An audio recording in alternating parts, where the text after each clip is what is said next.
But we got Aliyah Boston talking about the Stephanie White. And I do want to talk about the Stephanie White situation as a whole. Like, first of all, we know Stephanie White went on the big rant and telling everyone to go to hell.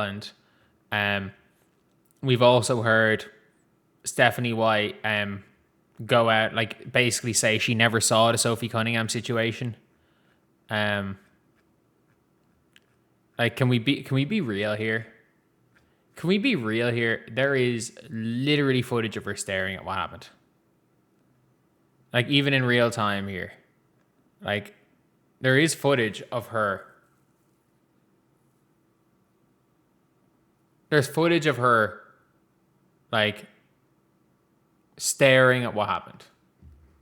While saying she never saw it. Everybody, including Sophie Cunningham, knows that she saw it. Everyone does. And the problem with Stephanie White is nothing that Stephanie White says is not, like, it seems like 100% of the time she's just trying to she's basically just trying to put out fires or prevent fires, and then she's causing them.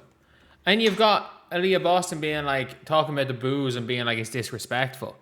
Like, I'm sorry, from a fan perspective, and I get it, I'm pretty sure every single player on the Indiana Fever team likes Stephanie White. Clearly, behind the scenes, she's done a good job with them. And that's all that matters at the end of the day, is that behind the scenes, is that, like, she's actually a good coach. Like, that is what matters. Like, we can say what we want. That being said, dealing with fans, talking in the press is part of being a coach. Like, that's part of being a coach. And Stephanie White, with that part of it, turns the fans against her because she creates the stories. Like, Stephanie White wants to talk about, these narratives need to stop and people won't divide us. Like, I'm gotta be real here. Stephanie White causes these stories. And again, it is so annoying. Stephanie White, for me, is the most annoying head coach to have. Like, a lot of people, I don't think she's a bad coach. I don't think Stephanie White needs to be fired on the spot or anything. I don't think that she's the worst coach in the world, which people do. But I do think with Stephanie White that you can't be the one to create the storm and then complain about the storm. Like, you can't start the fire, put your hand in the fire, and then complain about getting burnt. And it's clear what Stephanie White's trying to do. She is trying to diffuse every situation. But, like, when she tries to diffuse a situation by lying, like, we heard it with Caitlin Clark's injury last year. We heard about Chloe Bibby's injury. Chloe Bibby's fine. She's fine. Just a little bit of swelling. It's normal. She's fine.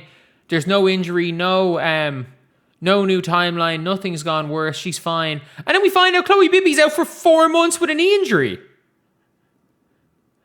With Caitlin Clark last year. Caitlin Clark, there's no setbacks. It's all good. She fucked up her ankle real bad. Again, she was out for 3 months with an ankle injury. And all we got is no setback, or no setbacks. Everything's good. No setbacks. But yeah, it's one of those things now where I'm just like, what exactly does she think is going to happen in these scenarios? And I get it from a player's perspective. You want to have your coaches back because it genuinely does seem from everyone's perspective that she's got their back behind the scenes.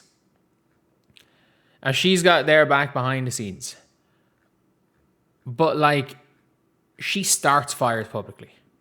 Stephanie White is starting public fires and complaining about getting burnt. Like, that is what she's doing. And if she's intentionally doing it, I don't know. But, like, there's a video when Caitlin was out this year with the back injury. they were like, nope, she's not injured. There's no back injury. She's not injured. And I was just there like, wait, you're saying she's not injured, and why isn't she playing? And we find out, yeah, she is injured.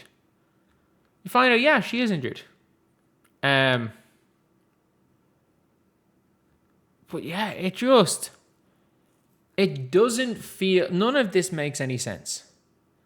And all around with these players coming out there and defending Stephanie White and the organization coming out and saying we're fully behind Steph. And I'm like, I get it. Like, as an org, you're going to fully be behind your coach. I get it. But, like, it's not the fact. Like, first of all, I don't think there's anything to be gained by booing in person, because it's actually worse the opposite. Because new fans are considered so bad that we all understand. If you've ever watched any sports, as soon as the fan turns on a coach, I'll play the clip. Aliyah just called it disrespectful. If you want to watch the clip, let's watch it. I think when you are on your home floor and your team's getting announced and the coach is getting announced, I feel like there's no reason for any of that. I mean, we come out here and we do everything that we can to win. And I think Steph does a great job with us. Like, we love her and we appreciate her. And so to hear that, it was really annoying, honestly, and disrespectful. But for us, I mean, we kept the main thing, and we said we're going to come out here and we're going to get that dub. I mean, yeah, like, she's not wrong. Like, it doesn't, like, booing your own team before a game while they're on a hot streak, like, there's nothing to be done. But in sports, when a coach loses the fans like that, and this is not online fans, this is the in-person fans that everybody has talked about how great they are. Like, when you're losing them, it's a problem.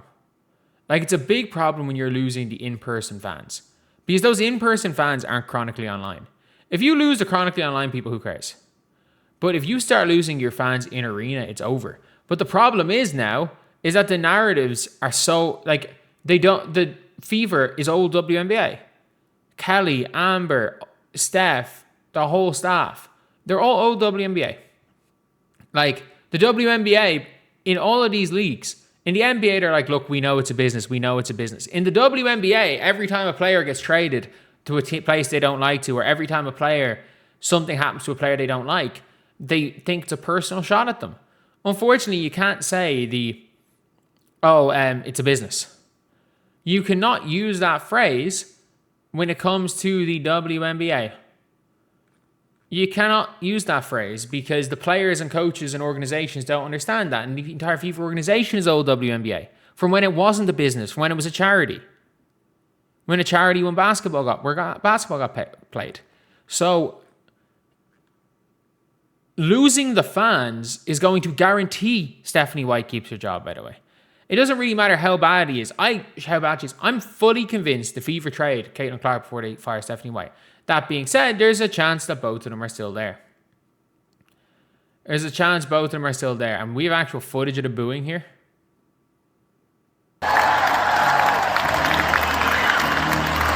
The head coach for your Fever and Eastern Conference Coach of the Month, Stephanie White.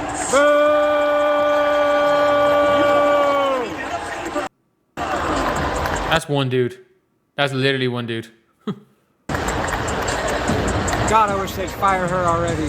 That's just one dude. Oh my God. Is that all it was? Oh my God, they're talking about nothing. If you hear the background, it's like one dude booing. Oh my God, are you fucking kidding me? Are you kidding me? The actual footage I've seen. Are you kidding me? It's one person. Oh my God. It is one person. Obviously, that one person was loud enough the players heard, and it's a small few. Oh my God. After a game where you tell people to go to hell, one person boos you. Oh my God. I didn't even realize that.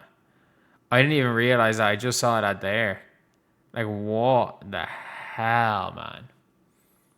What the hell? Like, that is not that is madness. That is absolute madness.